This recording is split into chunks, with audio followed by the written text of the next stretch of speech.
Today I want to start the preparation for Parashat Pikudei. It's normally a shared Torah portion with the previous one. So this Torah portion is very short. It deals with chapters 38 to 40, just 2 chapters. And it starts with the sum of the tabernacle. And that's physically counting the gold, the silver, the brass, and what that all means. So and then it ends with the glory of Yahweh entering the tabernacle and the completion of the tabernacle, basically.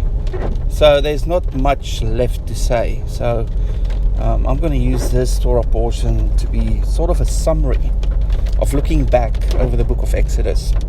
Now, reflecting on this, that this morning is that I saw Genesis as the book that described the creation of the earth, and the book of Exodus as the creation of the heavens, to satisfy the first verse where Yahweh said that He created the heavens and the earth. So the book of Genesis, the book of Exodus covers those 2 bases. And everything about Exodus is about the spiritual. It's about the spiritual realm. It's about us accessing the spiritual realm. It's about Adam being created outside of the garden and then being placed inside the garden. And inside the garden is basically this connection to the spiritual. And this tabernacle basically give us the means to enter in. And we've got the 3 phases: the outer court, the holy place, the Holy of Holies. Where the Holy of Holies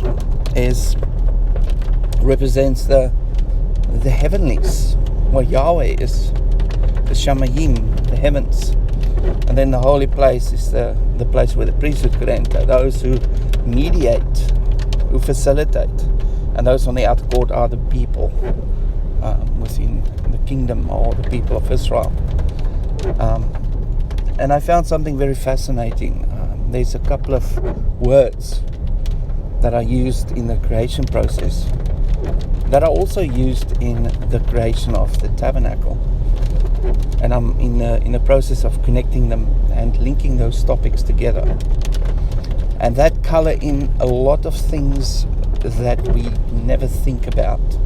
So that will be the framework of this Torah portion, is to link back everything about the sanctuary up to the point of its completion, back to creation up to the point of its completion, and then reflect and connect the topics in between.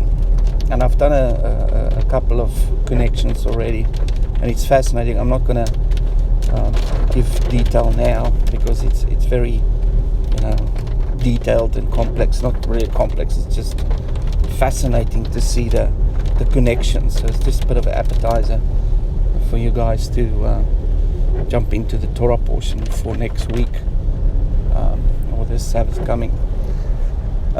So the thing I want to highlight here today is just yet again looking at the Torah code, the supernatural Torah code, and how Yahweh connects words and things and patterns. He talks specifically about the pattern of the tabernacle in Exodus as well as in Hebrews. And the pattern is basically what gives us the insight. And the patterns not only give us a sequence of movement, or moving in, or progressing, or growing, or elevation. You can also connect one pattern to another pattern, connecting the same starting points with one another. Now, one thing I want to highlight that I discovered this morning are 2 of the verses that links up with the creation that was finished and the sanctuary that was finished. And it talks about heaven and earth, the creation of heaven and earth that was finished, and all the hosts therein. And the word host is the word tzavah, that the plural is tzevaot. And you know that Yahweh Tzevaot is Yahweh and His armies, His hosts, those who defend and protect Now, if you think about that in relation to creation, this is Genesis 2 verse 1. It gives us the insight that the creation of the heavens and the earth was the creation of a kingdom.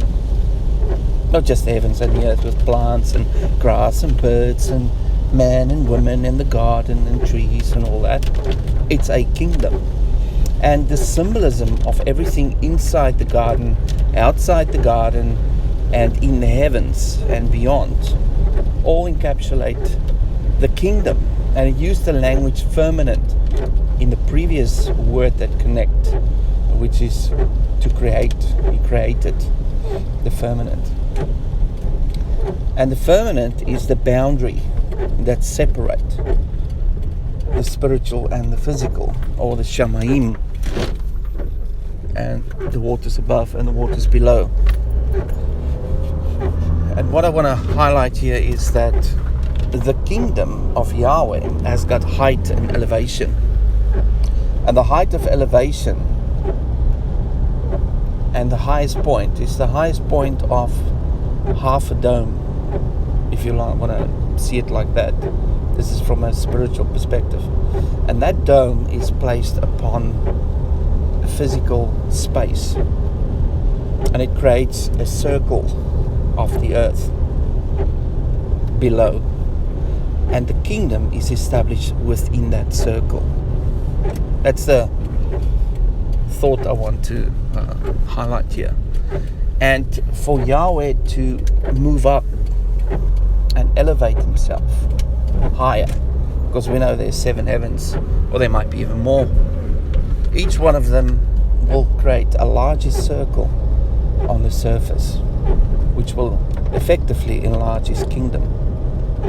And that is how Yahweh is taking back powers and principalities, people and land, physical and spiritual, by moving up or revealing himself on a high level.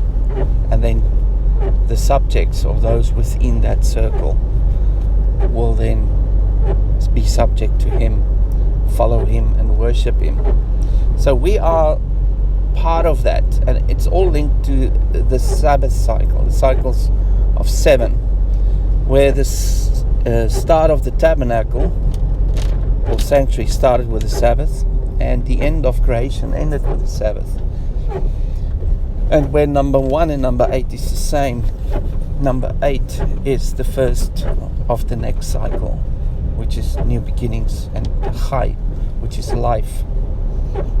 And that creates a larger circle every time the cycle repeats to enlarge itself. Now, there's a few other things that I will reveal this Sabbath. But it's a fascinating concept to think about how Yahweh increases his kingdom in the symbolism of the firmament, the cycles of Sabbath, his armies, the kingdom, and his creation. So I just want to leave you with that, and I hope that you start to get an understanding of the kingdom concept, because Yahweh's kingdom is coming and drawing near. So are we ready? So I'll leave you with that, and I hope you have a lovely day. I'll speak to you soon. Shalom.